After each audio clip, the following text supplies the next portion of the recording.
As someone who loves plants and flowers, I've gone through my fair share of forests. But apart from their nice scenery, they also offer us a lot of benefits. Namely because of trees, since they provide oxygen, habitats for wildlife, and store away carbon. But look around you.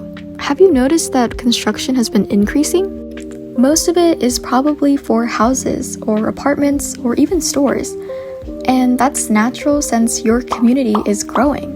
But here's the bad thing. To get more land, they usually have to clear up space, which oftentimes is already occupied by trees. And the specific term for this is called deforestation, which refers to the clearing or thinning of forests. As a result of deforestation, many negative impacts can happen, one of which being increased levels of carbon dioxide, a greenhouse gas that's usually stored away by trees, but if left in the atmosphere can contribute to global warming. And we're not the only ones affected either. A lot of species depend on forests for their habitats. Without a home, animals and plants can be at risk of going extinct.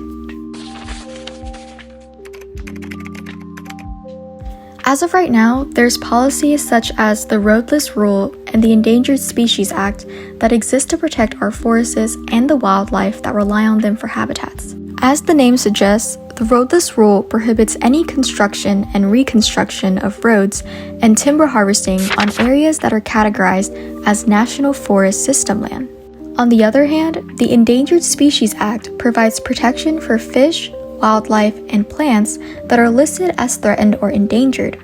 The act also allows recovery plans for the species to be implemented as well. But don't forget that you can make a difference at home simply by making informed daily choices.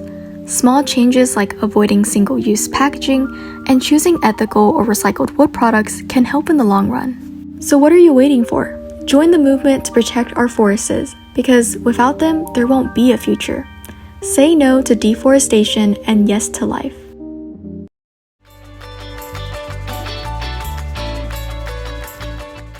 Did you know that 1.3 billion of food is wasted each year annually?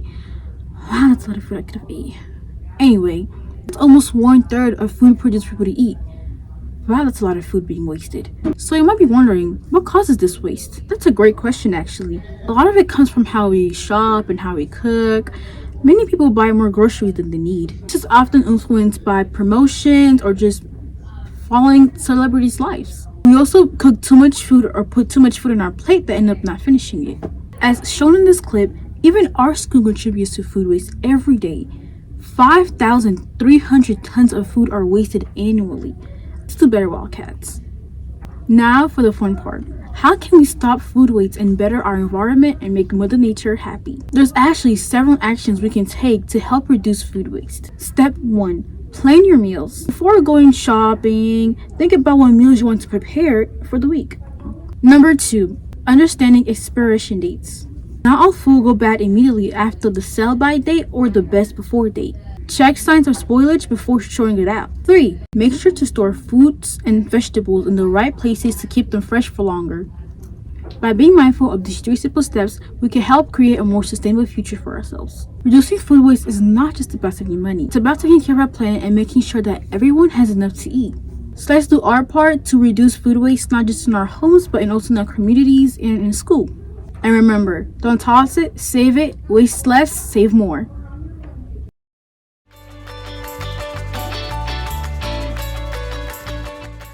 I was walking around outside and stumbled upon this can.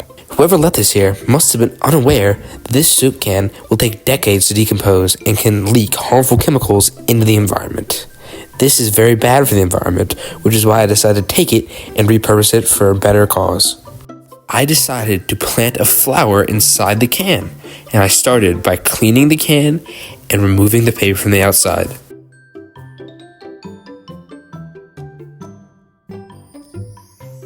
Next up, we're going to need some soil, which you can get out of the ground either using a shovel, a spoon, or your hand. I then dug my hole and collected my soil. I then placed the soil into my soup can. Then you want to open a spot in your can where you will plant your seed, which you can get from many stores. I got mine from Walmart. Then, once the seed is in there, cover with the soil.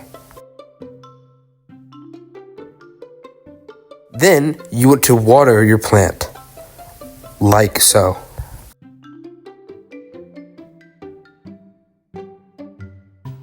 Then leave your plant out in the sun, and soon enough, your plant will grow. This plant can be a great addition to a bedroom, a living room, or a garden, and you can know you're making the world a better place. Hey Wildcats, we need to talk. We have a problem in our hands that affects our environment, our health, and even our school. And the thing is, all of you can help with minimal effort. It might seem harmless, but there's a lot more to it than you think. Every year, billions of plastic water bottles are sold, and while they offer convenience, they come at a serious cost. Bottled water often isn't any cleaner than tap water. In fact, it's often just repackaged tap water, but sold at a much higher price. What's worse, a huge number of these bottles, around 86%, don't get recycled. Instead, they end up in landfills or floating in the ocean, where they can take 400 to 1,000 years to biodegrade. Plastic water bottles don't just sit around. They break down into microplastics that pollute our oceans and waterways. These tiny plastic particles can leach toxic chemicals into the ecosystem. Marine animals like sea turtles and whales often mistake plastic bottles for food. Swallowing plastic can cause serious injury or even death. If we don't do something soon, the consequences will grow. The good news, we have solutions. Reusable water bottles made from metal or BPA-free plastic can replace single-use bottles. Recycling programs and community awareness campaigns help reduce waste.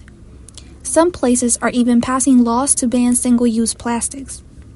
But we don't have to wait for laws to change. We can act right now, starting at school. A school's JROTC program has placed clearly labeled bins around campus, but it only works if y'all partake in it. So let's make a difference. All it takes is for you to properly throw away your trash. By helping students recycle correctly, they're keeping plastic out of landfills and oceans, and setting a powerful example for other schools to follow. We all have a role to play, whether it's skipping bottled water, recycling at school, or spreading the word. Every small action adds up. So let's take care of our planet, because the future starts with us.